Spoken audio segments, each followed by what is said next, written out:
Macaafa Faarfannaa boqonnaa 6. Yaa Waaqayyoo aarii keetiin ana hin ifatin, dheekkamsa keetiinis ana hin adabin.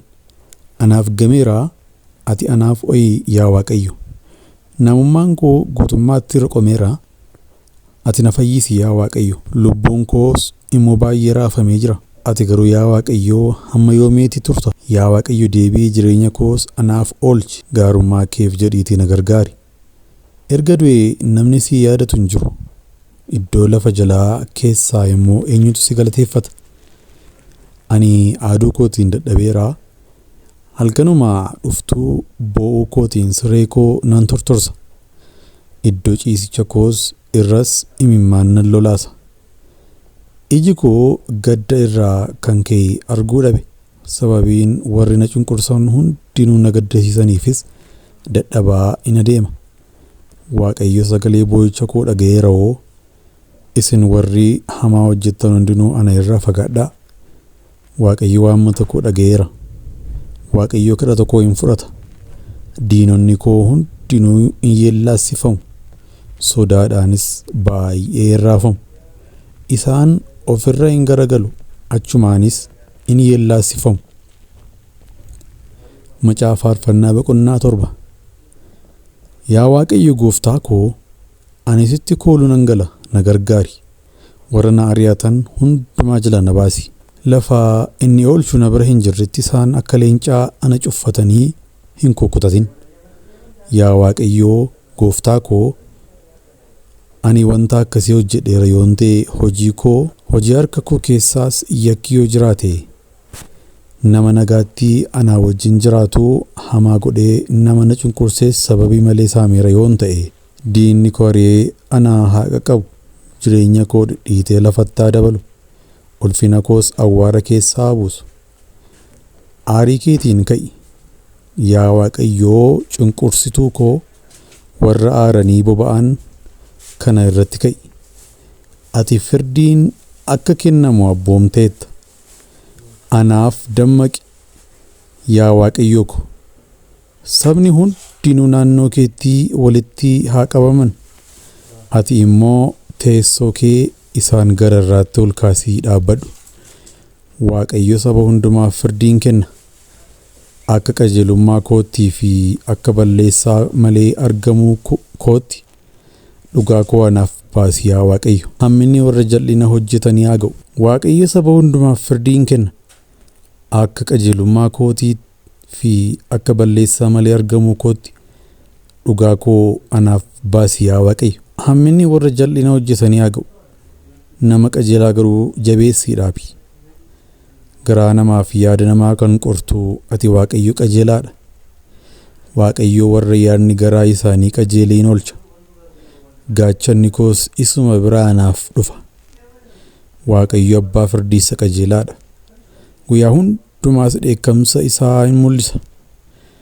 Namni yaada garaa isaa yoo geeddarachuudhaa baate Waaqayyo billaa isaa in qarata. Idda isaas dabsee jabeessee ol in fudhata. Inni mi'a ajjeesu kana ol itti in fudhata. Xiyya boba'aa deemus ittiin qopheeffata. Kunoo namni jal'aan hamaa garaa isaattiin yaadaa, jal'ina kanas in ciniinsifata. Wallaalchisas bakkeetti in baasa. Inni boolla gad fageessee warra kaaniif in qota. Ofuma isaatii immoo isa keessa in bu'a. Hamaan inni gochuuf yaadee mataa isaatti in garagala. Wanti inni humnaan nama irratti hojjetes gubbee isaa irratti in bu'a. Ani qajeelummaa isaatiif jedhee Waaqayyoof galata nan galcha.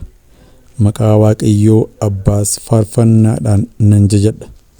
Macaafa Faarfannaa boqonnaa 8.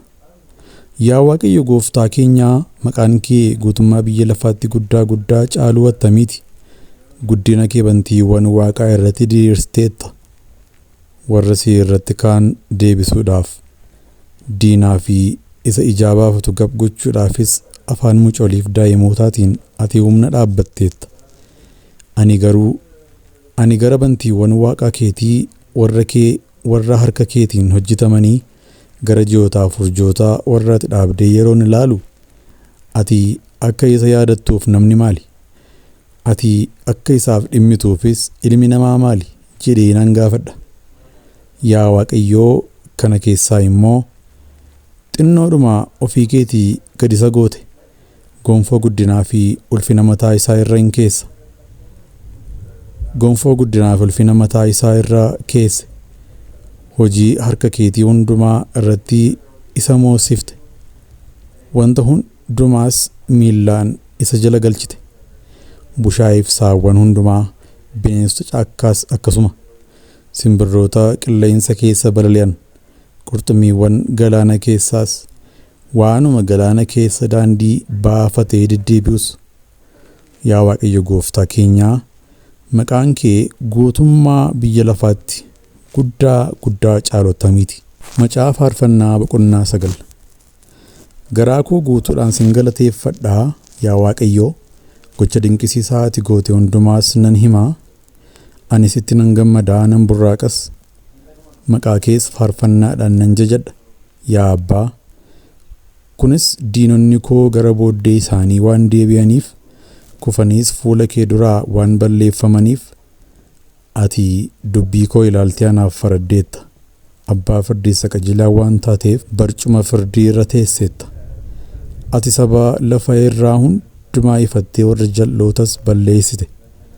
Maqaan isaanis yeroo hundumaa baruma baraan akka hin yaadatamne hin goote. Diinonni bara baraan caccabanii dhumaniiru. Ati mandaroota isaanii iddoodhaa balleessiteetta. Seenaan isaaniis badeera. Waaqayyo immoo bara baraan teessoo isaa irra jira. Barcuma firdii isaas jabeessee dhaabbateera. Inni biyya lafaa qajeelummaadhaan hin seerrata. Saba hundumaafis firdii qajeelaa hin kenna. Waaqayyo warra gad qabamaniif da'oo ol jedhaadha. Isaan yeroo rakkinaatti da'oo isaa hin godhatu. Yaa Waaqayyo, warri maqaa kee beekan kooluu sitti hin galu. Ati warra si barbaadan hin ganne hoo? Waaqayyoon isa Xiyoon irra teessoo isa dhaabbate faarfannaadhaan jajadhaa. Hojii isaa hundumaas saba lafa irraatti labsaa. Inni dhiiga dhangala'eef gumaa baasu warra gadadamoo in yaadata. Wawwaannaa isaaniis in irraanfatu. Yaa Waaqayyo, anaaf ooyi. Gadadamuu koo isaa warra na jibban biraa anatti dhufe ilaali.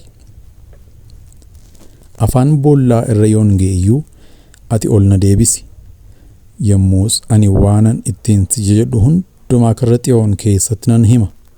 Na gargaaruu keetiifis walga'ii ijoollee ishee duratti guddaa nan gammada. Sabni lafa irraa boolla ofii isaaniitii qotatanitti gad in liqinfaman. Kiyyoodhuma dhoksaniis miilli isaanii in qabame. Waaqayyoo firdii kennuu isaatiin of beeksee namni jal'aan waan harka isaatiin hojjeteen in korokkodame. Sagalee mi'a ribuu qabutu gidduutti dhageessifame. Warri jalloonni gara iddoo lafa jalaatti gadaa bu'an. Lafa irraa warri Waaqayyoon irraanfatanis akkasuma gad haa lixan. Warri wanta barbaachisaa dhaban irraanfatamanii hin hafan. Warri wanta barbaachisaa dhaban irraanfatamanii hin hafan. Abdiin warra gadadamoos bara baraan hin badu. Yaa Waaqayyo, humni namaa harka akka hin fudhannetti ati ka'i. Sabni lafa irraa si duratti firdii akka fudhatan godhi. Yaa Waaqayyo, sabni lafa irraa namootuma foon uffatan duwwaa ta'uu isaanii akka beekaniif, yaa Waaqayyo, sabni lafa irraa namootuma foon uffatan ta'uu isaanii akka beekaniif, ati pherpheramuu isaanitti fidi.